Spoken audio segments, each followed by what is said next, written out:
Nah, yang hilang dari peradaban modern adalah Allah itu tidak begitu hadir di hati kita. Saya sering cerita di mana-mana, teks hadis itu sebenarnya berbunyi gini, ini hadis sahih.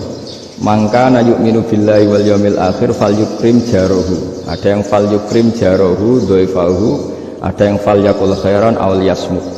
Siapa yang iman dengan Allah dan Rasul maka harus memuliakan tetangganya, memuliakan tamunya. Dulu itu ada seorang ulama dipanggil anak muda, dibully terus sekarang. Wahai kiai, datang ke rumah saya. Datang kiai itu. Setelah sampai ke rumah orang itu, silakan kiai kembali ke rumahnya. Saya tidak butuh kiai. Kiai itu dengan riang kembali. Setelah di rumah dipanggil lagi. Pak Yai, silakan datang ke rumah saya. Datang lagi. Ya senyum-senyum kiainya santai. Wah, nggak jadi butuh Pak Yai. Silakan kembali lagi. Sampai 3 kali. Oh itu kalau rekor digitukan marah itu. Dosen marah. Kiainya santai. Santai, senyum-senyum, rileks. Ketika ditanya, kenapa Pak Yai tidak tersinggung? Jawabannya unik. Anak muda, saya ini senang sekali nuruti perintah Allah, disuruh menghormati tetangga. Sehingga ketika Anda manggil ya saya datang. Ketika Anda nyuruh pulang ya saya pulang. Saya senang sekali nyeneng kantongku. Dan itu perintah Allah, jadi tidak ada hubungannya dengan kamu. Wah, pemudanya nangis minta dimaafin. Kalau kita kan enggak, kita ini dosen, kiai, mungkin kita doktor, mungkin kita profesor. Tapi kita ini sering didikte oleh orang bodoh. Kalau orang bodoh itu jengkel, lo kita ya jengkel.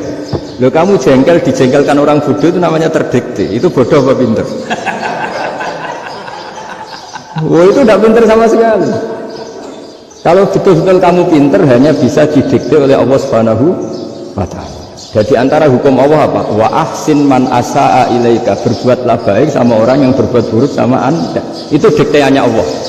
Kalau dikteannya orang-orang bodoh kayak dimangkel ben mangkel, terus kamu mangkel. Itu bodoh apa pinter? Nah, problem kita kekinian adalah wong pinter, wong bodoh itu bodoh-bodoh bisa didikte oleh sekelilingnya. Terus karuan wataknya perempuan seperti itu, wataknya anak-anak seperti itu, kita didikte. Anak-anak jengkelin kita mangkel, berarti kita didikte oleh orang bodoh. Makanya agama itu unik, kadang ngendikan wa ahsin man asa'a ilaika, kadang wasil man qata'aka, sambunglah orang yang memutus kamu. Karena dengan demikian kita hanya didikte oleh Allah Subhanahu wa Ta'ala, bukan didikte oleh hukum sosial.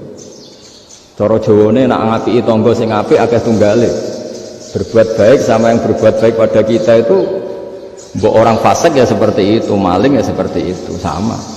Tapi kalau berbuat baik sama orang yang berbuat jelek sama kamu itu baru luar biasa. Dan memang teksnya hadis wa ahsin man asa'a ilaika, berbuat baiklah sama orang yang berbuat buruk sama kamu. Jadi gak boleh orang didikte.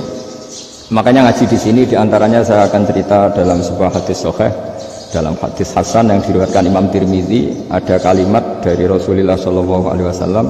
Dawe Nabi, la takunu imma'atan taquluna in ahsanan nasu ahsanna wa in dzalamu dzalamna walakin watti'u anfusakum in ahsanan nasu an tuhsinu wa in asa'u alla tazlimu.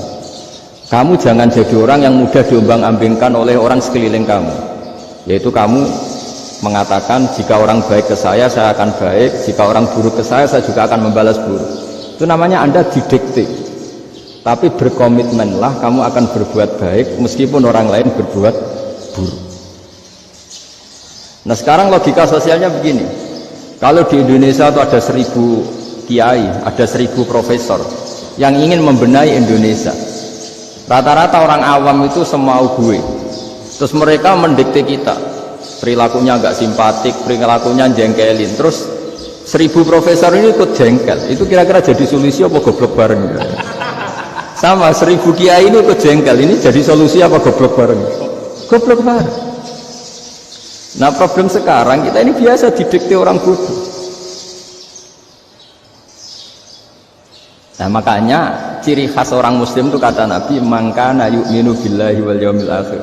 Jadi baik tetangga karena perintahnya Allah dan Rasul. Pentingnya apa? Bedanya karena berbuat baik ini perintahnya Allah, mbok tangga apik lah kita tetap apik karena perintahnya Allah dan Rasul. Begitu juga dengan hubungan dengan istri, dengan anak.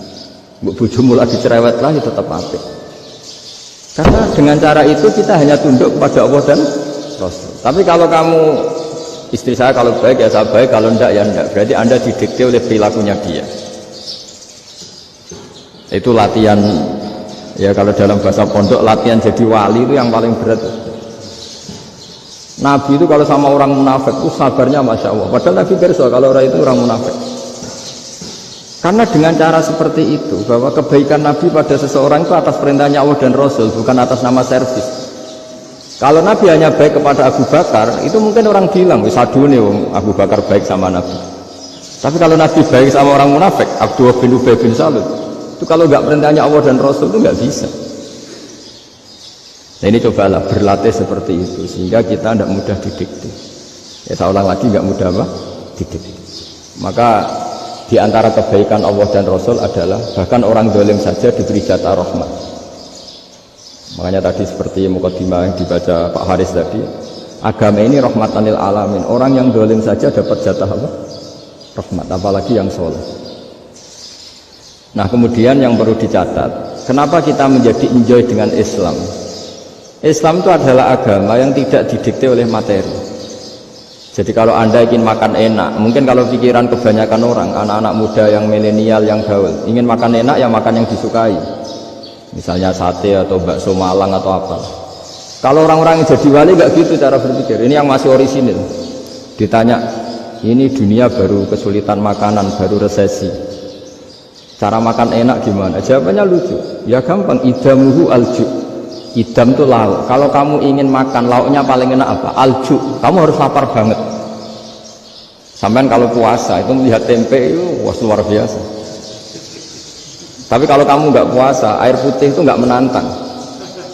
Tapi kalau puasa, tempe air putih itu menarik dan Anda tetap lahap. Apa? Karena lauk terbaik adalah alju, yaitu lapar. Nah tapi kita ini enggak. Kita ini kayak orang bodoh. Kayak orang bodoh tadi, profesornya makan nyaman ya kalau sesuai selera. Nah, itu kan sama dengan anak-anak ABG. Anak ABG itu makan lahap ya kalau yang disukai. Lalu bedanya apa ABG sama profesor? Kalau cara berpikir masih sama kan itu.